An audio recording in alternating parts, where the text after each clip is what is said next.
ಪ್ರಿಯರಾದ ದೇವ ಮಕ್ಕಳೇ, welcome to ಮುಂಜಾನೆ ಮುತ್ತು ಕಾರ್ಯಕ್ರಮ. ಪ್ರಿಯರಾದ ದೇವ ಮಕ್ಕಳೇ, ನನ್ನೆಲ್ಲ ಮುಂಜಾನೆ ಮುತ್ತು ಕಾರ್ಯಕ್ರಮದ ವೀಕ್ಷಕರಿಗೆ ಯೇಸು ಕ್ರಿಸ್ತನ ನಾಮದಲ್ಲಿ ಯೇಸು ಕ್ರಿಸ್ತನ ಪುನರುತ್ಥಾನ ಹಬ್ಬದ ಶುಭಾಶಯಗಳು.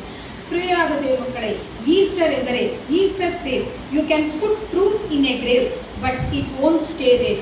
ಹೌದು, ಈಸ್ಟರ್ ಎಂದರೆ ಸತ್ಯವನ್ನು ನೀವು ಸಮಾಧಿಗೆ ಹಾಕಬಹುದು, ಆದರೆ ಅದು ಅಲ್ಲಿ ಶಾಶ್ವತವಾಗಿ ನೆಲೆ ನಿಲ್ಲುವುದಿಲ್ಲ. ಪ್ರಿಯರಾದ ದೇವ ಮಕ್ಕಳೇ, ನಮಗೆಲ್ಲರಿಗೂ ಗೊತ್ತಿರುವ ಹಾಗೆ ಯೇಸು ಕ್ರಿಸ್ತನು ನಮ್ಮ ಪಾಪಗಳಿಗಾಗಿ, ದ್ರೋಹಗಳಿಗಾಗಿ, ಶಾಪಗಳಿಗಾಗಿ ಆತನು ಶ್ರಮೆ ಸಂಕಟವನ್ನು ಅನುಭವಿಸಿ ಮರಣ ಹೊಂದಿ ಮೂರನೇ ದಿನದಲ್ಲಿ ಮೃತ್ಯುಂಜಯನಾಗಿ ಎದ್ದನು. ಇದೇ ಆತನ ಪುನರುತ್ಥಾನದ ದಿನವಾಗಿದೆ. ಈ ಪುನರುತ್ಥಾನ ದಿನ ನಮಗೆ ಒಂದು ಹೊಸ ಸಂದೇಶವನ್ನು ನೀಡುತ್ತದೆ.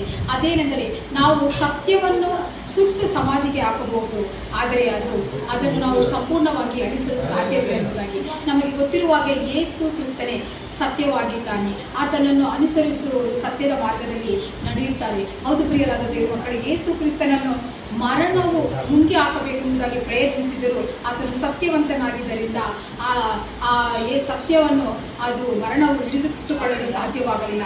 ಈ ದಿನ ಯೇಸು ಕ್ರಿಸ್ತನನ್ನು ಅನುಸರಿಸುವ ಅಥವಾ ಸತ್ಯವನ್ನು ಹಿಂಬಾಲಿಸುವ, ಸತ್ಯದಲ್ಲಿ ನಡೆಯುವ ನಮ್ಮನ್ನು ಕೂಡ ಅನೇಕರು ತುಳಿಯುವುದಕ್ಕೆ, ಅನೇಕರು ನಮ್ಮನ್ನು ಅಡಗಿಸುವುದಕ್ಕೆ, ಅನೇಕರು ನಮ್ಮ ಕಾರ್ಯಗಳನ್ನು ಮುಗಿಸುವುದಕ್ಕೆ ಪ್ರಯತ್ನ ಮಾಡಿದ ನಮಗೊಂದು ಯೇಸು ಕ್ರಿಸ್ತನ ಪುನರುತ್ಥಾನದ ಮೂಲಕ ಒಂದು ದೊಡ್ಡ ನಿರೀಕ್ಷೆ ಇದೆ. ಅದೇನೆಂದರೆ, 1 ಕೊರಿಂಥದವರಿಗೆ ಬರೆದ ಪತ್ರಿಕೆ 15ನೇ ಅಧ್ಯಾಯ 6ನೇ ವಾಕ್ಯದಲ್ಲಿ, ಅನ್ಯಾಯವನ್ನು ನೋಡಿ ಸಂತೋಷ ಪಡದೆ ಸತ್ಯಕ್ಕೆ ಜಯವಾಗುವಲ್ಲಿ ದೇವರ ಪ್ರೀತಿ ಸಂತೋಷ ಪಡುತ್ತದೆ. ಹೌದು ಪ್ರಿಯರಾದ ಮಕ್ಕಳೇ, ಹಾಗಾದರೆ ನಾವು ನಮ್ಮ ನಿರೀಕ್ಷೆಯನ್ನು ಕಳೆದುಕೊಳ್ಳದೆ ಯಾವಾಗಲೂ ಸತ್ಯ ಮಾರ್ಗದಲ್ಲಿ ನಡೆಯೋಣ, ಸತ್ಯವನ್ನು ಹಿಂಬಾಲಿಸೋಣ.